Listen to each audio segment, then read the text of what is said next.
아내는 내 편이 아니었다. 박진석이 결혼의 전부를 의심한 밤. 사람은 배신을 두 번 겪습니다. 한 번은 상대가 등을 돌릴 때, 그리고 한 번은 내가 그 등을 믿음이라고 착각해온 시간을 발견할 때. 박진석은 오늘 두 번째 배신을 맞습니다. 그는 늘 선택이 빠른 사람이었습니다. 회사에선 결정을 미루지 않았고, 사람에겐 한 번 신뢰하면 길게 갔고, 가정에선 바쁘다는 이유로 가끔 놓치는 게 있어도 결국은 돌아오는 남자였죠. 그런데 고성이는 그 돌아오는 남자의 습관을 정확히 알고 있었습니다. 돌아오는 사람은 늘 늦습니다. 늦는 사람은 늘 미안합니다. 미안한 사람은 가장 먼저 의심을 접습니다. 고성이는 그걸 이용했습니다. 당신 바쁘잖아. 내가 알아서 할게. 당신 스트레스 받지 마. 그 말들은 따뜻한 배려처럼 들렸지만 실은 박진석을 모르는 자리에 앉히는 말이었습니다. 그리고 오늘 박진석은 처음으로 그 자리를 박차고 일어납니다. 아침부터 이상했습니다. 고성이의 미소는 늘 같은 각도로 올라가는데 오늘은 그 각도가 아주 조금 흔들립니다. 평소처럼 차를 따르고 평소처럼 잘 다녀와를 말하고 평소처럼 남편의 넥타이를 매만져 주는데 박진석은 그 손끝에서 처음으로 거리를 느낍니다. 가까워서 거리인 게 아니라 너무 오래 가까워서 거리라는 이름조차 잊고 있던 그 낯선 감각. 박진석은 원래 사람을 볼 때 말보다 호흡을 봅니다. 숨이 급하면 거짓말이 많고 숨이 너무 안정적이면 거짓말이 준비됐다는 뜻이기도 하니까요. 고성이는 오늘 숨이 안정적입니다. 너무 안정적입니다. 그리고 그때 박진석의 휴대폰에 회사 감사팀 메시지가 도착합니다. 회장님, 과거 계열사 자금 흐름에서 부인명의 법인과 연결된 정황이 확인됐습니다. 부인명의 법인. 고성이는 그걸 영나를 위한 작은 지원 회사라고 말해왔습니다.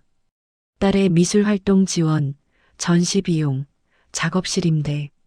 누가 봐도 가족 이야기로 보이게. 박진석은 그 순간 목에 걸린 공기가 바뀌는 걸 느낍니다. 가족 이야기로 덮인 서류는 사람의 마음을 무릎 꿇립니다. 의심하는 내가 나쁜 사람처럼 느껴지게 하니까요. 하지만 박진석은 이상하게도 오늘 죄책감이 먼저 오지 않습니다. 대신 한 가지 질문이 떠오릅니다. 왜 지금까지 한 번도 내가 몰랐을까? 거짓말은 보통 이렇게 포장됩니다. 당신을 위해서, 가족을 위해서, 당신은 몰라도 돼. 그 말의 핵심은 하나입니다. 당신은 필요 없어라는 뜻. 박진석은 고성이를 떠올립니다. 그녀는 남편을 사랑했다기보다 남편이라는 자리를 사랑한 사람이었을지도 모릅니다. 왜냐하면 고성이는 늘 우리 집안을 말할 때 우리보다 집안을 더 크게 발음했으니까요. 박진석은 조용히 자기 비서에게 한 통의 전화를 합니다. 오늘 저녁 집에 중요한 손님 오나? 아닙니다, 회장님. 일정 없습니다. 일정이 없는데 고성이가 아침부터 완벽하게 단장한 날은 두 가지뿐이었습니다. 하나는 누군가를 맞이하는 날, 다른 하나는 무언가를 숨기는 날. 박진석은 회사로 향하며 처음으로 결심합니다. 오늘은 묻는다. 오늘은 넘어가지 않는다. 퇴근 후 박진석은 서재로 갑니다. 그가 자주 들어가던 방이지만 요즘은 바쁘다는 이유로 자주 비워두던 공간, 서랍 깊숙이 낡은 서류 봉투, 언젠가 다시 보자고 생각하며 넣어둔 것. 그 봉투는 기억보다 더 무거웠습니다. 종이 무게가 아니라 시간의 무게였죠. 봉투를 들어올리는 순간 박진석은 본능적으로 알았습니다. 이미 한 번 열렸다는 걸. 접착제의 미세한 울림, 봉투 입구에 자연스럽지 않은 섬유결, 그리고 무엇보다 정리된 느낌, 누군가 열고 다시 정리해서 넣었습니다. 티가 안 나게가 아니라, 티가 나지 않게가 아니라, 티가 나도 의심 못하게. 박진석은 봉투를 열어 내용을 확인합니다. 그 안에는 과거 계약서, 일부 녹취 요약, 그리고 특정 인물의 이름들이 있습니다. 이상철, 그리고 고성이가 유독 싫어하던 이름 하나, 이지혁. 박진석은 이지혁을 직접 아는 건 아닙니다. 하지만 고성이는 그 이름이 나오면 항상 대화를 꺾었습니다. 그 사람 얘기는 하지 마. 쓸데없는 인연이야. 괜히 엮이지 마. 박진석은 그때마다 그래 하고 넘어갔습니다. 가정에서의 평화는 대부분 넘어감으로 유지되니까요. 하지만 오늘은 다릅니다. 박진석은 봉투 속에서 얇은 메모 한 장을 발견합니다. 원래 없던 종이, 짧은 문장. 회장님께서 끝까지 모르셔야 합니다. 그래야 우리 쪽이 유리합니다. 우리 쪽. 그 말이 박진석의 가슴을 찢습니다. 부부의 우리에 나는 없었다는 뜻이니까요. 박진석은 바로 고성이에게 묻지 않습니다. 나는 오래 사업을 하며 배웠습니다. 질문은 타이밍이 아니라 증거의 순서로 던져야 한다는 걸. 감정부터 던지면 싸움이 되고 싸움이 되면 상대는 내가 나를 의심했다라는 프레임으로 당신을 죄인으로 만들거든요. 박진석은 감사팀을 부릅니다. 부인명의 법인 설립부터 지금까지 자금 유입 유출 전부, 해외 송금 경로, 현금화 흔적, 연관 인물, 그리고 변호사에게도 지시합니다. 가정 문제로 보지 말고 법적 리스크 관점에서 정리해. 이 순간 박진석의 마음은 두 갈래로 찢어집니다. 한쪽은 그래도 가족인데, 다른 한쪽은 가족이라서 더 이상 못 속는다. 그 사이에서 박진석은 무너질 듯 서 있습니다. 저녁 식탁. 고성이는 평소처럼 말합니다. 오늘 회사 어땠어? 박진석은 평소처럼 대답하지 않습니다. 그 대신 아주 조용히 묻습니다. 영라법인 아직 운영 중이지? 고성이는 놀라지 않은 척합니다. 응. 요즘 전시 준비하느라 돈 많이 들어.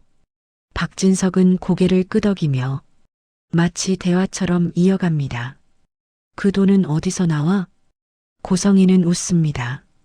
당신이 준 생활비에서 조금씩 모은 거지. 박진석은 그 웃음의 온도를 읽습니다. 차갑습니다. 미리 준비한 웃음입니다. 그는 종이를 식탁 위에 올려둡니다. 회사 돈이 그 법인으로 들어갔어. 공기가 얼어붙습니다. 수저가 멈추고 물컵이 멈추고 숨이 멈춥니다. 고성이는 바로 첫 방으로 갑니다. 무슨 말이야? 내가 그런 걸 어떻게 해? 박진석은 준비한 두 번째 문장을 꺼냅니다. 자금 흐름이 있어. 그리고 해외로 나간 흔적도 있어. 고성이는 여기서 눈물을 꺼낼 수도 있고 분노를 꺼낼 수도 있습니다. 오늘 고성이가 고른 건 분노입니다. 박진석, 지금 나를 범죄자 취급해? 박진석은 표정을 바꾸지 않습니다. 범죄자 취급이 아니야. 확인이야. 고성이는 바로 가장 강한 방패를 꺼냅니다. 그럼 영라는? 영라 인생은 어쩔 건데? 영라. 언제나 그 이름이 나오면 박진석의 마음이 흔들렸습니다. 딸을 지키고 싶은 마음은 부모의 가장 큰 약점이니까요. 그런데 오늘 박진석은 흔들리면서도 한 발 더 들어갑니다. 영라 인생을 지키는 게 내 거짓말을 지키는 건 아니야. 고성이의 눈빛이 잠깐 흔들립니다. 처음으로 남편이 말을 안 듣는다는 공포가 올라옵니다. 고성이는 말합니다. 나 아니었으면 당신이 지금 이 자리까지 올 수 있었을까?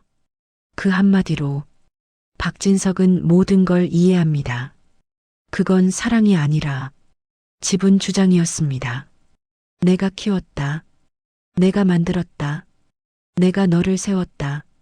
사랑하는 사람은 상대의 인생을 자기 공로로 말하지 않습니다. 박진석은 조용히 묻습니다. 난 너한테 뭐였어? 남편이었어? 아니면 사용 가능한 카드였어? 고성이는 대답하지 않습니다. 대신 분위기를 바꿉니다. 당신 요즘 너무 예민해. 회사 스트레스 때문이야. 늘 하던 방식. 상대의 질문을 상태 문제로 돌려버리기. 박진석은 그 프레임을 끊습니다. 내가 예민한 게 아니라 내가 치밀한 거야. 그 말이 식탁 위에서 조용히 터집니다. 그날 밤 박진석은 잠을 못 잡니다. 눈을 감으면 고성이의 얼굴이 떠오르고 눈을 뜨면 서류 봉투의 문장이 떠오릅니다. 우리 쪽이 유리합니다. 그 문장이 가장 잔인한 이유는 고성이가 우리 쪽을 만들기 위해 박진석과 결혼했을지도 모른다는 의심을 낳기 때문입니다. 박진석은 스스로에게 묻습니다. 내가 사랑한 건 고성이라는 사람이었나? 아니면 고성이가 만들어준 완벽한 가정의 분위기였나? 사람은 자기가 만든 가정을 믿고 싶어 합니다. 그게 인생의 증명처럼 느껴지니까요. 하지만 지금 박진석은 그 증명이 거짓일지도 모른다는 걸 마주하고 있습니다. 그리고 그건 사업 실패보다 더 아픕니다. 사업은 다시 세울 수 있지만 신뢰는 다시 세우기 어렵거든요.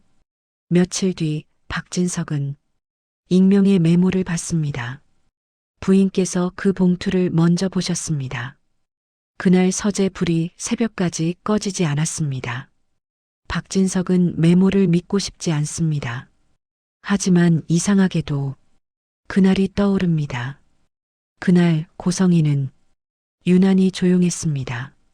말이 줄어든 날은 보통 마음이 힘든 날이라고 생각했죠. 하지만 지금은 다르게 보입니다. 말이 줄어든 날은 계획이 많았던 날일 수도 있습니다. 박진석은 그날을 복기합니다. 고성이가 무엇을 했는지, 누구와 통화했는지, 영나가 어디에 있었는지, 자신은 왜 늦게 들어왔는지. 복기는 잔인합니다. 기억은 원래 믿고 싶은 장면만 남겨두는데 복기는 보고 싶지 않은 디테일까지 끌어올리니까요. 그리고 박진석은 처음으로 이상철을 떠올립니다. 이상철은 박진석이 과거에 덮어둔 사람입니다. 묻어둔 인연, 말하지 않은 진실. 고성이가 이상철을 싫어한 이유는 단순한 성격 차이가 아니었을지 모릅니다. 혹시 이상철은 고성이의 계획을 알고 있었던 건 아닐까? 박진석은 드디어 고성이와 정면으로 마주합니다. 성이야, 오늘은 우리 끝까지 말하자. 고성이는 여유로운 척 않습니다. 하지만 손가락이 미세하게 움직입니다. 그건 긴장할 때 나오는 습관입니다. 박진석은 서류를 하나씩 꺼냅니다.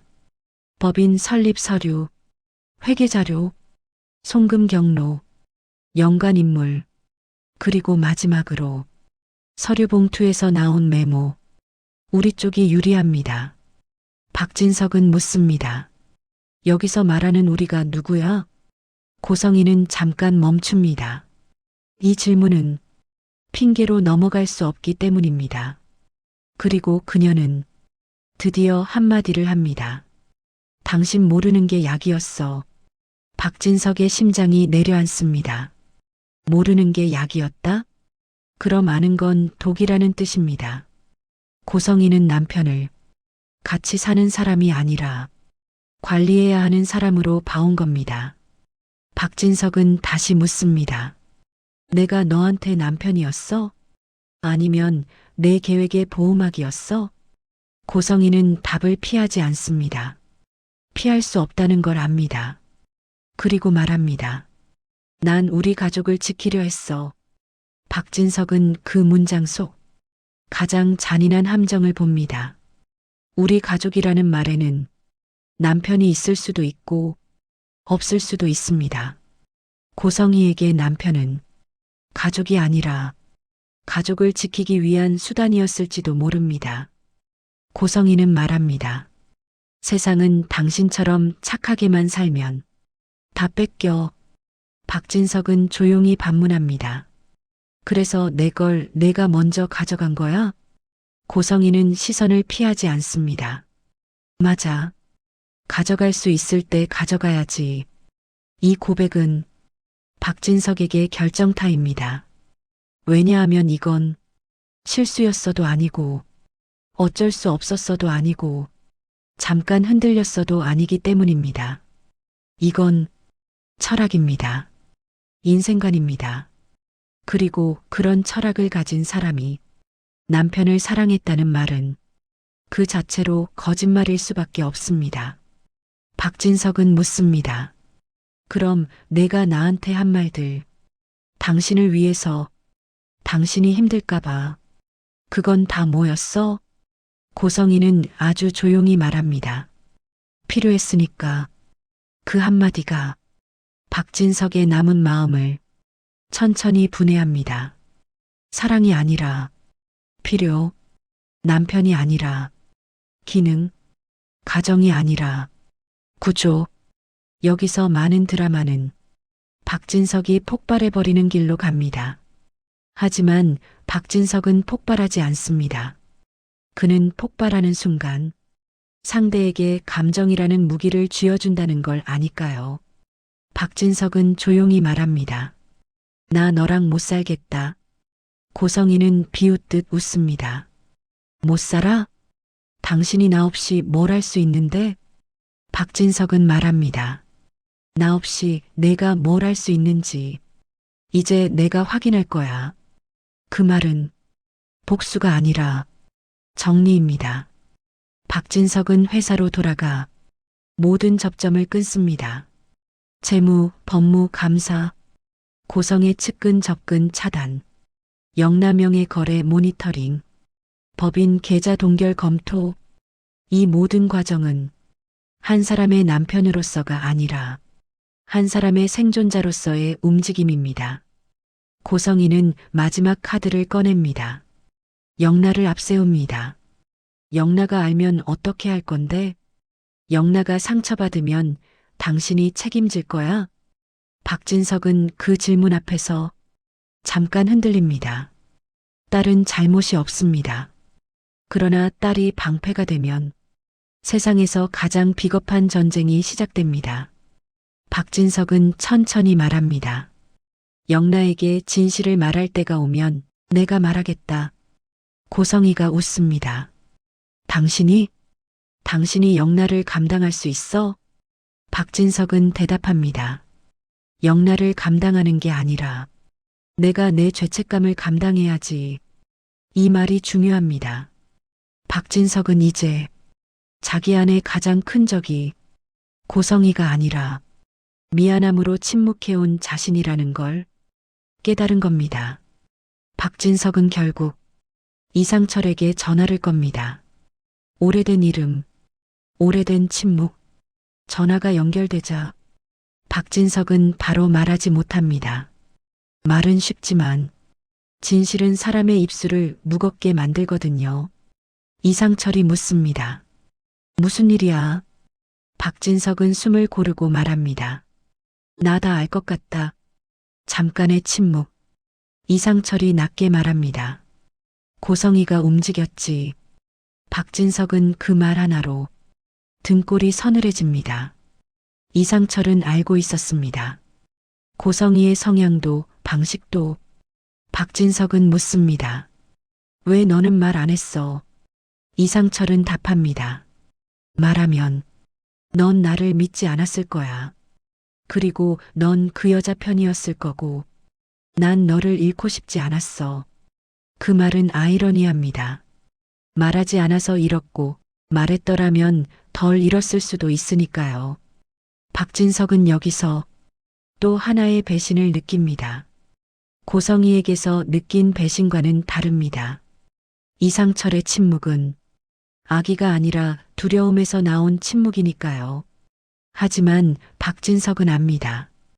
두려움에서 나온 침묵도 결국 누군가를 무너뜨린다는 걸.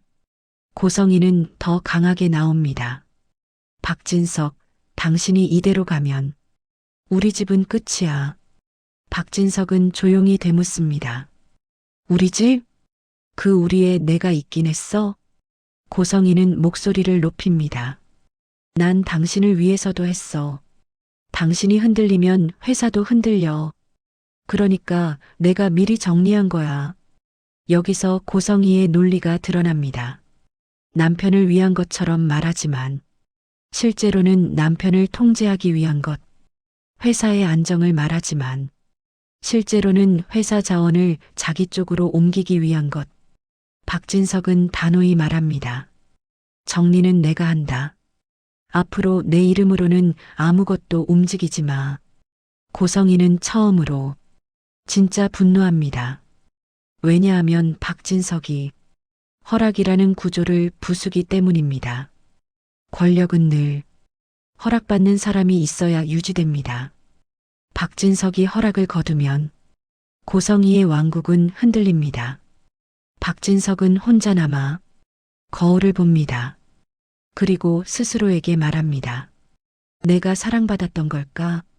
이 질문은 슬프지만 중요합니다. 배신을 당한 사람은 상대를 미워하기 전에 자기를 의심하니까요. 박진석은 기억을 하나씩 꺼냅니다. 고성이가 자신을 칭찬하던 장면, 사람들이 많은 자리에서 손을 잡던 장면, 가족 행사에서 완벽한 아내처럼 웃던 장면, 그 모든 장면이 이제는 다르게 보입니다. 사랑의 증거가 아니라 연기의 증거처럼. 박진석은 그 생각이 가장 두렵습니다. 그럼 내가 믿었던 행복은 뭐였지? 행복이 거짓이었다고 믿는 순간 사람은 삶의 기반을 잃습니다. 그래서 박진석은 행복을 부정하는 것 대신 행복을 재정의하기로 합니다. 행복은 속는 상태가 아니라 진실을 감당할 수 있는 상태. 박진석은 이제 진실을 감당할 준비를 합니다. 감사팀에서 추가 보고가 옵니다. 회장님, 부인 측근허가 해외 송금 과정에서 법무 대리인을 통해 서류를 처리한 정황이 확보되었습니다. 여기서 중요한 건 고성이 혼자 한 일이 아니라는 점입니다. 혼자 하면 실수합니다. 하지만 팀이 있으면 계획이 됩니다. 박진석은 이제 확신합니다. 고성이의 거짓말은 감정이 아니라 시스템입니다. 시스템을 무너뜨리려면 감정으로 싸우면 안 됩니다. 박진석은 조용히 한 사람을 더 부릅니다. 이지환, 이 지역의 동생이자 경호원. 박진석은 말합니다. 누가 움직이는지 사람의 동선을 봐라. 전쟁은 서리로 시작하지만 끝은 사람의 움직임에서 납니다. 고성이는 점점 말이 짧아집니다. 처음엔 오해야. 그 다음엔 그럴 리 없어. 그 다음엔 당신이 뭘 알아. 그 다음엔 그래, 맞아. 거짓말을 오래 한 사람은 마지막엔 설명을 포기합니다. 설명은 디테일이 필요하고 디테일은 구멍이 생기거든요. 고성이는 알고 있습니다. 박진석이 디테일을 묻기 시작했다는 건 이미 마음이 떠났다는 뜻이라는 걸. 그래서 그녀는 마지막으로 감정을 씁니다. 당신이 이러면 내가 얼마나 비참한지 알아? 박진석은 말합니다. 비참한 건 나야. 난 지금까지 내 집에서 내가 뭘 모르는지도 모르고 살았어. 영란은 눈치가 빠릅니다. 딸은 부모의 균열을 말보다 공기에서 먼저 느낍니다. 영라가 묻습니다. 아빠 무슨 일 있어? 박진석은 여기서 아버지로서의 선택을 합니다. 진실을 다 말하면 딸이 무너질 수 있고 아무 말도 안 하면 딸은 더 불안해집니다. 박진석은 조용히 말합니다. 요즘 아빠가 확인할 일이 있어. 걱정하지 말고 내일은 내가 하던 대로 해. 영란은 불안한 눈을 합니다. 엄마 때문이야? 박진석은 잠깐 멈추지만 고개를 끄덕이지 않습니다. 대신 말합니다. 엄마가 아니라 아빠가 이제부터 거짓말 없는 집을 만들려고. 이 장면은 박진석이 회장이 아니라 아버지가 되는 순간이야. 여기서 감정선이 크게 살아. 박진석은 고성이를 무너뜨리는 방식으로 복수하지 않습니다. 그는 고성이의 방식이 사람을 흔들어 무너지게 만드는 방식이라는 걸 아니까요. 박진석은 고성이를 그대로 두고 길을 끊습니다.